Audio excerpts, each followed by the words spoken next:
जैन दोस्तों, आज हम आपको बताएंगे एयरफोर्स नॉन कॉम्बिडेंट जो होता है उसमें यार ज्वाइनिंग कैसे होती है, क्या प्रक्रिया रहती है, शुरू से अंत तक कैसा प्रोसेस होता है, किस तरह कितने क्या परसेंटेज पर एडमिट कार्ड आता है, क्या कुछ रहता है, संपूर्ण जानकारी हम आपको बताएंगे। क्या सबका एडमिट कार्ड आता है, क्या ऑर्डिनरी पोस्ट या स्पीड पोस्ट करने पर रद्द हो जाता है, ये सभी जानकारी कह सकते हैं हम आपको इस वीडियो में बताएंगे। बस अंत तक बने रहिए। स्टेज फर्स्ट से मैं शुरू करता हूँ कि एडमिट कार्ड से लेकर ज्वाइनिंग तक क्या क्या हुआ, ये संपूर्ण जानकारी हम आपको देंगे। कैसे एडमिट कार्ड आया, कैसे पेपर हुआ, किस तरीके से पेपर में सवाल पूछे जाते हैं, संपूर्ण जानकारी कह सकते हैं हम आपको बताएंगे। देखो, जो एयरफोर्स नॉन कॉम्बिडेंट का होता है, अगर आप फॉर्म यार सही से भर दिए हैं, आप अगर डाक टिकट की बात करें, आप कुछ भी लगा दिए हैं, ये मैटर नहीं करता। मैंने एक ऐसे भी लोगों को यार देखा जिनका कह सकते हैं डाक टिकट ना आगे वाले में लगा है ना अंदर वालों में, लेकिन उनका कह सकते हैं एडमिट कार्ड आ गया। तो यार कह सकते हैं मैटर करता है जो वहाँ पर चेकिंग करते हैं। अगर आपने सही तरीके से कह सकते हैं फॉर्म को फिल किया है, उसके बाद कह सकते हैं अगर आपका सही समय पर वहाँ पहुँच जाता है और कह सकते हैं तो 100% श्योर साथ माने आपका एडमिट कार्ड आएगा। ये मान के चले एक साधारण ऑर्डिनरी पोस्ट या स्पीड, देखो अंदर आप 10 रुपये का एनवेलप लगा सकते हैं। उसके बाद आप जो फर्स्ट वाला रहता है वो स्पीड पोस्ट या ऑर्डिनरी पोस्ट आप कुछ भी कर सकते हैं। ये तो हुआ फर्स्ट, आपका अगर एडमिट कार्ड आ गया, ये अप्रॉक्सीमेटली मान के चलिए लास्ट डेट के 10 से 15 दिन बाद आपका एडमिट कार्ड आपके हाथ में हो जाता है। उसके बाद कह सकते हैं 10 से 15 दिन बाद आपका एग्ज़ाम। तो कह सकते हैं इस जो एयरफोर्स का ये भर्ती है गैर लड़ाकू की, इसमें कह सकते हैं 6.5 मिनट मिलता है 1600 मीटर का। तो इसमें यार ध्यान क्या देना है आपको कि इसमें लगभग 1600 मीटर जो रहता है वो 6.5 मिनट में सबके बस की बात नहीं है। तो लगभग 50 to 60% बच्चे बाहर हो जाते हैं, क्योंकि अप्रॉक्सीमेटली माने तो 15 से 16 दिन में सबकी यार रेस जो है फिजिकल वो डन नहीं हो पाता। तो अप्रॉक्सीमेटली ये मान के चलिए 100 में से 50-60 तो नहीं मान सकते, लेकिन 100 में से ये मान के चलिए कि 55 से 60 बच्चे कह सकते हैं फिजिकली फिट हो जाते हैं। तो जो मैंने बताया कि इसमें फिजिकल यार आपको एडमिट कार्ड से पहले आपको फिजिकल यार मजबूत करना है। उसके बाद आपका एडमिट कार्ड जैसे ही आएगा, आपको लगभग रिपोर्टिंग जितने टाइम दिया गया उसके 1 से 1.5 घंटे पहले आपको पहले रिपोर्टिंग करनी होगी। उसके बाद कह सकते हैं आपका तुरंत कह सकते हैं पेपर होगा सबका।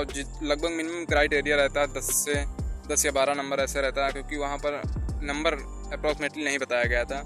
ये मान के चलिए 10 अप्रॉक्सीमेटली मिनिमम 10 नंबर आप मान के चलिए 10 नंबर जिनका था उनको यार फेज 2 के लिए क्वालिफाई कर दिया। उस जैसे ही कह सकते हैं जिनका रिटर्न हो गया, उसके बाद कह सकते हैं पेपर होने के बाद जो पेपर में पास हुए उन कैंडिडेट को अंदर, और लगभग उनका जो फेल हो गए उनको यार कुछ मोटिवेट करके उनको बाहर कर दिया। उसके बाद कह सकते हैं आपका फिजिकल के लिए कह सकते हैं ग्रुप या जितने अगर मैटर करता है, अगर बंदे ज़्यादा हैं तो फिजिकल के लिए दूसरे दिन भी बुला सकते हैं। अगर बंदे कम है तो अप्रॉक्सीमेटली डिपेंड करता है कि वहाँ पर बच्चे कितने रिपोर्टिंग किए हैं। अगर बच्चे कम है तो 1 से 2 दिन में संपूर्ण कह सकते हैं जितना भी प्रोसेस रहता है सब कुछ डन कर लेते हैं। अगर बच्चे ज़्यादा थे तो अप्रॉक्सीमेटली दूसरे दिन फिजिकल के लिए बुलाया, उसके बाद ट्रेड टेस्ट, फिर मेडिकल, ऐसे कह सकते हैं प्रक्रिया होती है। जितने भी फिजिकल में पास हुए उनको ट्रेड टेस्ट के लिए क्वालिफाई कर दिया। उसके बाद जो ट्रेड टेस्ट में हुए उनको कह सकते हैं मेडिकल के लिए क्वालिफाई कर दिया। उसके बाद मेडिकल में जो भी हुए उनको कह सकते हैं एक फाइनल मेरिट फिर जाके बनती है। जो 18 या 19 नंबर मैटर करता कितने बच्चे हैं, तो कह सकते हैं क्योंकि हर एक स्टेशन पे अगर मैक्सिमम वैकेंसी 10 से 12 हो सकती हैं, या 8, 7, 8 जैसे दिल्ली कैंट वगैरह इसमें ज़्यादा वैकेंसी रहती हैं। और अप्रॉक्सीमेटली माने तो हर स्टेशन पर 2 या 3 वैकेंसी रहती है। तो इसमें यार अगर आप सही तरीके से, क्योंकि 20 क्वेश्चन रहते हैं 20 नंबर के, सही तरीके से अगर आप मेहनत करते हैं, पढ़ते हैं, तो 100% श्योर साथ मानिए कि आपका सिलेक्शन कह सकते हो जाएगा। क्योंकि 18-19 नंबर आपके हैं तो यार मान के चलिए आपका ज्वाइनिंग आ जाएगा। और देखो नंबर 1 की जो बोल रहे हैं कि काफ़ी यूट्यूब पर स्पैम फैलाया जा रहा है कि यार ये गैर लड़ाकू की भर्ती है। देखो यार भारतीय वायुसेना ये नंबर कह सकते हैं 1 की वैकेंसी रहती है। अगर आप सही तरीके से मेहनत करते हैं, देखो स्टैंड बाई में मेरा जो था उस बार पिछली बार मेरा था, लेकिन इस बार कह सकते हैं फिर से देखते हैं क्या आगे होगा। लेकिन जो है मेहनत करते रहिए आप सब लोग भी, क्योंकि एडमिट कार्ड अगर आता तो 10 से 15 दिन आपके पास होते हैं।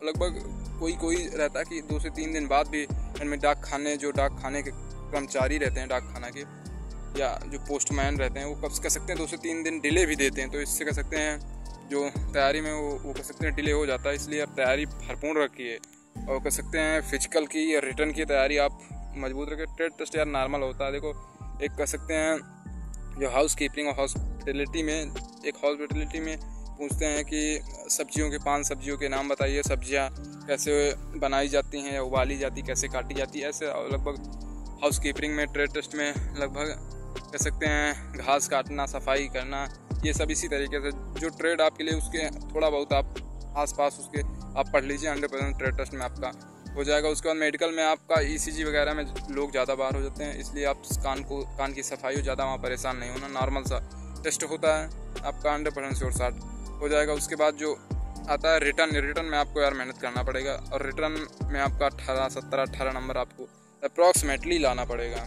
फिजिकल में आपको रिदम नहीं तोड़ना, 100% श्योर शॉट, क्योंकि सबके साथ फिजिकल हो जाता है। एडमिट कार्ड जैसे ही आता है आपको फुल तैयारी में आपको 1600 मीटर 2 से 3 दिन बाद आपको 1600 मीटर का कह सकते हैं टाइमिंग चेक करना, क्योंकि समय आपके पास नहीं है।